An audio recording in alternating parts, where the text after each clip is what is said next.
We have a really interesting reading in our first reading this morning. All three are quite interesting, but one is often enough for our attention for a given day. Isaiah chapter 6, verses 1 through 8 are mostly famous for the way they end. God asks for a messenger, and Isaiah boldly steps forth. Here I am, send me. Priests and deacons know this passage because it's often referenced in ordinations, right? We like to see ourselves as the sort of new Isaiah going forth with God's message. But there's so much going on in this short reading before we get to that famous line. It's pretty extraordinary, right? Isaiah says that he had a vision, and in this vision he has an experience of meeting God, right?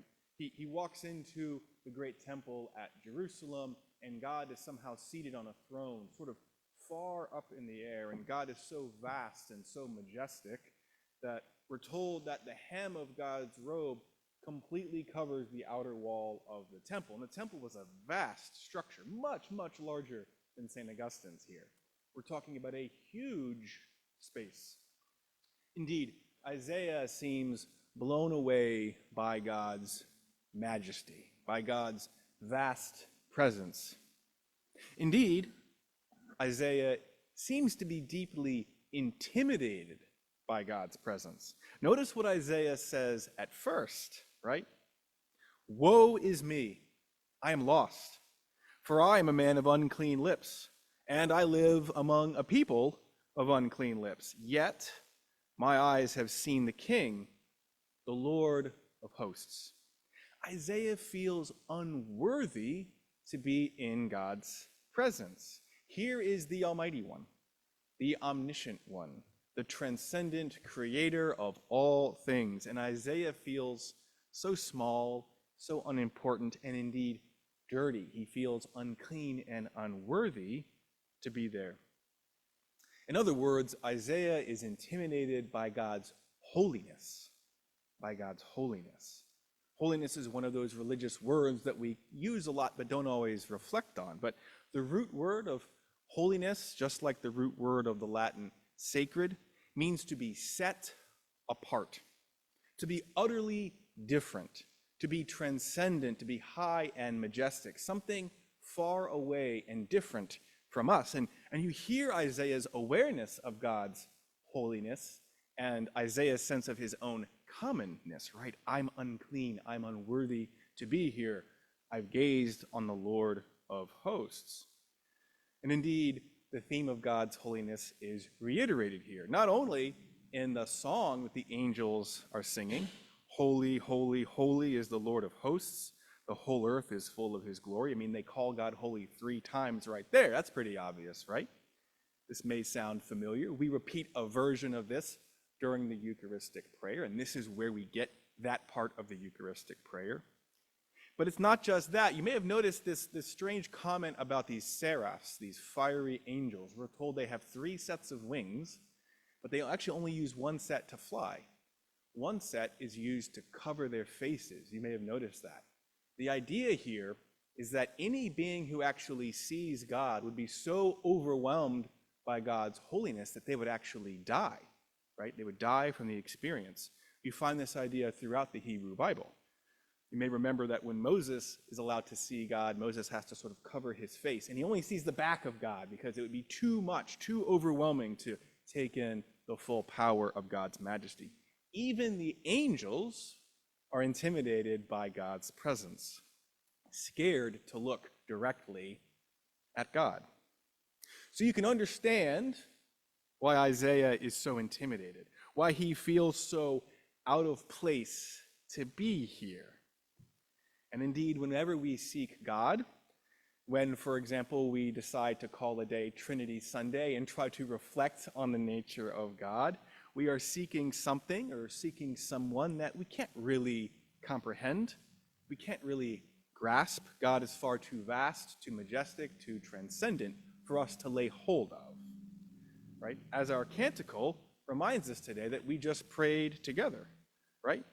We sang this or we prayed this. Glory to you, for the radiance of your holy name, We will praise you and highly exalt you forever. Glory to you in the splendor of your temple. On the throne of your majesty, glory to you. We seek God, but in seeking God, we seek someone utterly beyond us, someone truly holy. And that can be intimidating. But wait, right? Because the reading isn't over yet, as short as it is. The reading isn't over yet. Notice what happens next. Isaiah is standing there feeling unworthy, feeling dirty, feeling like maybe he should just slowly back out, right, and go home. And what happens? One of those strange, fiery angels flies down with a coal and a pair of tongs and touches Isaiah's lips and says, "Fine, you're clean now. Now you're worthy. Whatever guilt you thought you carried in here is gone. You're welcome in this place, in this strange, overwhelming, intimidating place, into the presence of the holy God of Israel. You are welcome." How strange. Isaiah is all of a sudden all set. He's allowed to be here. He felt unworthy, and then he's told, actually, you're worthy. And if Isaiah is worthy, I think the message is we are all worthy. We may need to change. We may need to do some work to get there, to walk into the temple. We may need to undergo some kind of transformation, but we are called to be there. We are welcomed. We are made worthy to be in the holy presence of God. How strange that God is truly holy, set apart and distant from us, and yet welcomes us across that distance anyway. Paul understood this point very clearly. In our second reading today from his letter to the Romans, Paul reminds us that all who are led by the Spirit of God are children of God. Note that. All who are led by the Spirit of God are children of God. Not strangers, not visitors, not unwelcome solicitors, but children of God. We are already welcomed into God's presence, even if we, rightly, feel intimidated by that presence. What this short but powerful passage from Isaiah is teaching us then is a truth that theologians and philosophers and anyone who seeks God finds. This strange dichotomy. When we seek God, we're pulled in two directions at the same time. On the one hand, as the opening of the passage reminds us, we are pulled above and beyond ourselves. We seek the one who creates us, the one who transcends us, that vast and majestic King who is utterly beyond our comprehension. That is true. We seek God in God's holiness. But, and at the same time, we seek the one who is within us, the one who is for us, who sustains us and loves us, the one who welcomes us into that holiness. We seek a God who is, although holy and transcendent, also present to us, present with us, and present for us. We're pulled in both of these directions, out beyond ourselves, but also back into ourselves over and over. God isn't out there or in here, but rather both out there and in here at the same time. Isaiah is struggling with that strange tension, and he's not the first or the last person to do so. And indeed, I think we find this same tension, this same struggle, this pulling out and pulling back in within our own spiritual lives. Many people have found this same dichotomy within themselves in many different cultures and across many different times, and people of diverse personalities. If you take prayer seriously, if you've ever tried meditation or contemplation, if you engage in any practice of introspection, where you try to quiet yourself and just pay attention to your own inner life, you may have found the same dichotomy at work. If you ever try this, and if you haven't, I certainly recommend it. You engage in this introspection, you turn inward. What you tend to find first, of course, is whatever thoughts and feelings you're having at that moment. You might feel hungry. and you just notice your hunger more because you're paying close attention to it. You might feel frustrated or angry. Many people find after a minute or two, they feel bored because what they're doing is strange and unusual and not very exciting. And so the feeling of boredom comes. Sometimes work comes to mind. The idea is that you've got to work on at the office tomorrow, or perhaps you remember that you've got to pick the kids up from soccer at 3:30 that afternoon and then cook dinner and do this and do that. All these thoughts and feelings just sort of flow past you. And if you pay attention to your own inner life, you just see them more clearly. But if you keep paying attention, most people find, at least with some practice and with some time and with not a small amount of patience, your attention continues to deepen, and you can move past that superficial play of thoughts and feelings. It doesn't go away, but you begin to go deeper. You find this deeper center of attention within yourself. This center of attention still notices the thoughts and the feelings, but it seems distinct from it, right? Something still, something calm, something that doesn't flow or change, even though it sees the flow of change going past it in the thoughts and feelings of that more surface level of our conscious life. This deeper sense of awareness, this deeper center of attention goes by many names. We might call it the soul or the self even, or the spirit. Philosophers in the Western tradition in the last few centuries have often called this deeper self the transcendental ego.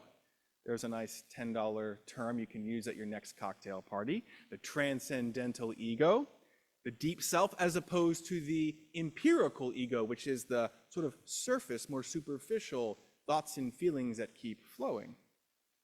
Within the traditions of India, this deeper self is often referred to as the Atman, this truer self that is beyond that smaller self of the everyday life. Now here's the thing. I think that in many ways, that deeper self, whatever you want to call it, is something holy. And I mean that kind of literally and technically. It's set apart from the rest of our life. If we spend enough time to deepen ourselves to that point, we can see that the everyday flow of thoughts and feelings is still there, but there's something within us that, although it can bear witness to that flow, isn't caught in it. Although it sees time moving past it, it doesn't seem to be quite caught in time. It's set apart. It transcends the rest of our life, which is part of the reason it's sometimes called the transcendental ego. Within ourselves, then, we have this same pull and push. We have that everyday life pulling us to our outside world and all the responsibilities we have out here. But if we pay attention, we also have this inner, deeper self pulling us back in. And in many ways, I think this might be part of Isaiah's experience. Remember that he meets God in a vision. He's not actually at the temple. He has a visionary experience. Perhaps indeed that Isaiah discovered that that throne of God is within him, some holy part of himself set apart, that God has a throne within each one of us, that God's holiness is very unexpectedly something we can actually gaze on within our own lives, something unchanging, but also infinitely loving. A holy part of ourselves that's not caught up in the everyday, but that loves and blesses the everyday and calls us to live well in our everyday lives. In and out, over and over again. We call ourselves pulled beyond ourselves and then back to ourselves. The truth isn't out there or in here, but somehow suspended between them both. In this way, a genuine spiritual life is like breathing. It's constantly moving in and out, discovering a depth of truth in the motion back and forth. If we do this work, and there are many ways to use prayer and meditation and contemplation to do this kind of introspective work, but if we can do this work, seeking the holiness within, we can indeed, like Isaiah, find God speaking there, calling us. both to more than our everyday lives, but also to love our everyday lives and to do our best in all of our actions to care for our world and to care for each other. In other words, we are told of God's holiness in part because we are called not just to enter God's holiness, but to try to become, in a sense, more holy ourselves. But this call to holiness is, yes, a call not to be distracted by the world, but also it's not a call to abandon the world. That's a mistake that many spiritual people make, that somehow to seek God we have to get rid of the world. And that's just as much of a mistake as those who get totally caught up in the world. We somehow have to be both and, not distracted or lured in by the world, but also attentive to and loving that same world. And if we can do that work, and it's not easy, and it certainly isn't quick, but if we can live this life and follow this path, I think purified in our pursuit of wisdom and love, we come to find the one who saves us already there in our midst, already seated on that throne. And in a world like ours, a world that's often scary and confusing and tragic, when we approach that throne of holiness, can give us a profound sense of peace, of something that does not change, no matter what else is changing in our lives. No matter what flows past us, we have some anchor, some rock to go to. And in a world like ours, that peace can be exceedingly valuable, deeply important, at least in my experience. I hope that, like Isaiah, we'll be bold enough to seek that holiness and bold enough to enter it when we are welcomed. Amen.